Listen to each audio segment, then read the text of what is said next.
मेरे फादर ने I guess उस टाइम पे थोड़ी सी हिम्मत हासिल की और उन्होंने मुझे कहा कि जो है ना, you are on the last stage of blood cancer.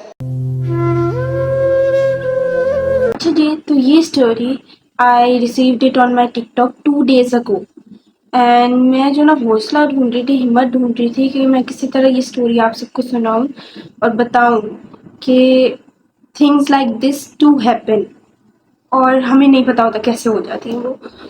और जिन्होंने ये स्टोरी भेजी है, he is 21 years old a boy and his name is Ashar Salman, and you will not gonna believe कि he is on the last stage of blood cancer.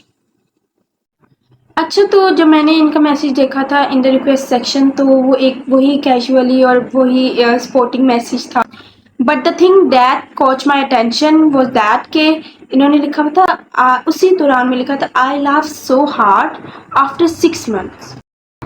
And मुझे curiosity हुई तो मैंने नीचे की दोबारा जब मैंने थोड़ा सा मैसेज को, तो इतने बड़े बड़े मैसेजेस लिखे हुए थे, तो आई थॉट कि it's a story.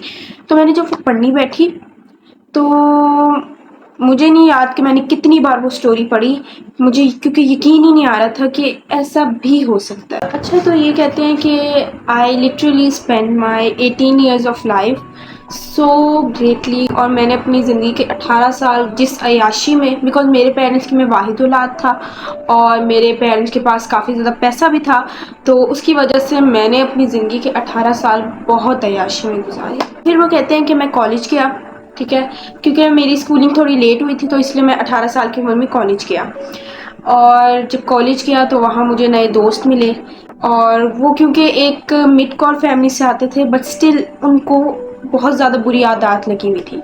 Aahista Aahista मेरी उनसे दोस्ती बढ़ना शुरू हो गई, इस तरह मेरी उनसे दोस्ती हो गई और अच्छी वाली हो गई। अब वो दोस्ती का मकाम इस कदर पहुँच गया था कि मैं उनकी आदत, बुरी आदत अडॉप्ट करने लग गया था। वो जो करते थे, क्योंकि हमारा पूरा पूरा दिन साथ गुजरता था, मतलब क्लास बंक कर लेना, इस तरह से पूरा पूरा दिन साथ गुजारते थे हम लोग, तो वो चीज़ें फिर मेरे अंदर आना शुरू हो गई। और वो कहते हैं कि 19 एट द एज ऑफ 19 मैंने अपने आप को जो ना पूरा एक टोटली डिफरेंट बंदा पाया था। आई वॉज सच अ एक डिसेंट सा बच्चा होता था मैं, और काफ़ी ज़्यादा मुझ में अच्छी आदत पाई जाती थी। मैं कोई वो अमीर बच्चों, माँ बाप का वो बिगड़ी वाली औलाद वाला सीन नहीं था, लेकिन वो कहते हैं कि उन दोस्तों की वजह से मैंने अपनी 19 बर्थडे पर piercing करवाई, और वो भी चार piercing करवाई। फिंगर्स में, मेरी सारी फिंगर्स में जो ना अंगूठियाँ होती थी, और मेरे गले में 3 चेन्स आ गई।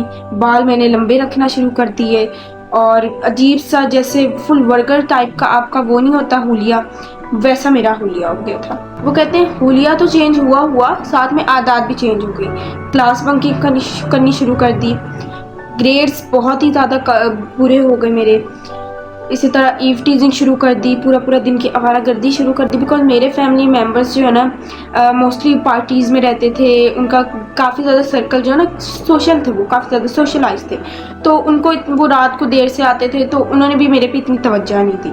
फिर वो कहते हैं इसी तरह कोई नज़र रखने वाला था नहीं, तो मैं अपनी पूरी उनके साथ मज़े से ज़िंदगी जी रहा था, और ऐसे फुल ऑन मेरे मज़े चल रहे थे। एट द एज ऑफ 19 जहाँ पे मैं सिगरेट्स का यूज़ करता था, वो बढ़कर वाइन की तरफ आ गई 20 में, और इस तरह से जो है ना मेरे काफ़ी ज़्यादा सिंस जो है ना बहुत बड़े बड़े होने लगे, जो कि मैं बता भी नहीं सकता। और वो कहते हैं वो दोस्त भी ऐसे मिलकर हम लोग करते थे, हम सारे जो ना फन में सारा कुछ ही ट्राई कर लिया। मैं 21 साल का होने में मुझे काफ़ी ज़्यादा भी टाइम था, तो हम लोग बैठे हुए, मैं अपनी फैमिली के साथ बैठा हुआ था, और एक चीज़ वो कहते हैं कि जो मेरी फैमिली को पता नहीं चलता था वो ये कि मैं उनके सामने वही नॉर्मल शरीफ वाला जो ना अशर बन जाता था उनका, और उनके सामने मैं कुछ भी प्रिटेंड नहीं करता था कि मैं ऐसा हो गया और इस तरह से हो गया। वो कहते हैं कि एक बार मैं अपनी फैमिली के साथ बैठा हुआ था, और मैं अपने पेरेंट्स से बातें कर रहा हूँ और वो मेरे से बातें कर रहे हैं, काफ़ी ज़्यादा हम लोग हंस रहे हैं और इस तरह से, तो अचानक से मुझे फील आती है कि मुझे वॉमिटिंग आ रही है। लेकिन वो कहते हैं कि मैंने उसको एट दैट टाइम स्वैलो कर लिया था, और मैंने कहा कि क्या मैं इनके सामने जाऊँ और इस तरह से मेरी मम्मा परेशान होंगी, इस तरह से मैंने उसको अंदर ही कर लिया था। उसके बाद वो कहते हैं कि दोबारा मुझे फील आई कि वॉमिटिंग आ रही है और मेरे पेट में दर्द हुआ, और उसके बाद मुझे नहीं याद कि क्या हुआ। जब मेरी आँख खुली तब I was on the bed of the hospital, and मेरी अम्मी साथ बैठी रो रही हैं। एंड मेरी जैसी आंखों मैंने उनसे पूछा, मम्मा मैं यहाँ पे क्यों, मुझे क्या हुआ था? And she kept crying. और उसी वक्त राइट एट दैट मोमेंट मेरे फादर अंदर आते हैं और वो बोलते हैं, वो उनकी आंखों में भी आंसू थे और वो बोलते हैं कि इसको वाकई में हो गया।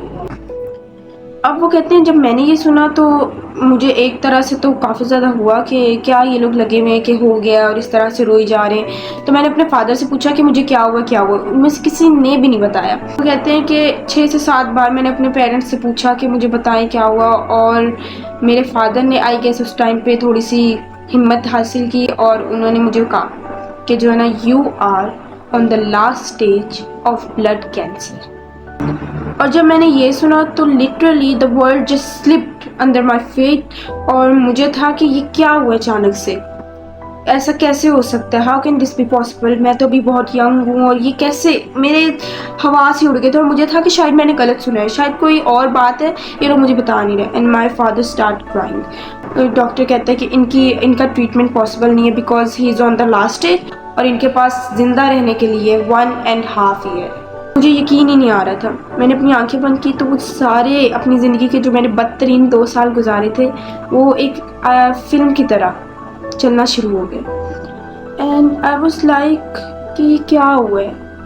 और जैसे मैंने आंखें खोली तो मुझे रियलाइज़ हुआ कि मैंने कितनी बुरी ज़िंदगी गुजारी है, और ये सब उसी गैदरिंग, उन्हीं दोस्तों का नतीजा। Because one of my friend, उसकी जो ना रिसेंटली डेथ हुई थी ब्लड कैंसर से, और मैंने नशा करते वक्त जो टीको वाला नशा होता है वो करते वक्त उसकी सिरिंज यूज़ की थी। अच्छा, वो कहते हैं मैंने बहुत से चैनल्स, यूट्यूब चैनल्स और स्टोरी टेलर्स को अपनी स्टोरी भेजी बट उनमें से किसी का रिस्पॉन्स नहीं आया।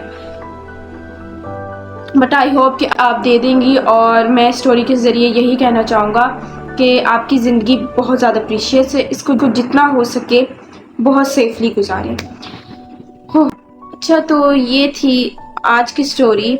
एंड जहाँ तक मुझे लगता है कि he is so dear to Allah almighty, तो अल्लाह ताला नहीं चाहते थे कि वो इस तरह गुनाहों की ज़िंदगी, पूरी ज़िंदगी निकाल दें और इस तरह से। तो अल्लाह ताला ने उनको यंग एज में ही एक ऐसा डिसीज़ दे दिया जो उनके लिए काफ़ी ज़्यादा तकलीफ दे हो सकता है, लेकिन उसके ज़रिए क्या पता उनके गुनाह, half of the sins of his, वो झड़ जाएं और उनके लिए आसानियाँ पैदा हो जाएं। और अल्लाह ताला शायद नहीं देखना चाहते थे कि ये इस तरह नाफरमानी में ज़िंदगी गुजारें।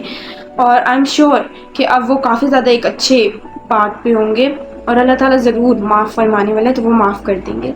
सो I want you all to pray for him कि अल्लाह ताला उनको अल्लाह ताला उनके लिए आसानियाँ पैदा करे और उनको माफ़ फरमा दें और हम सबको भी माफ़ फरमा दें। So guys, this is the end of the video. Don't forget to subscribe the channel, hit the bell icon, and also don't forget to share your stories and this video with your friends and family members. So I'll catch you with the next one. तब तक के लिए अल्लाह हाफिज़।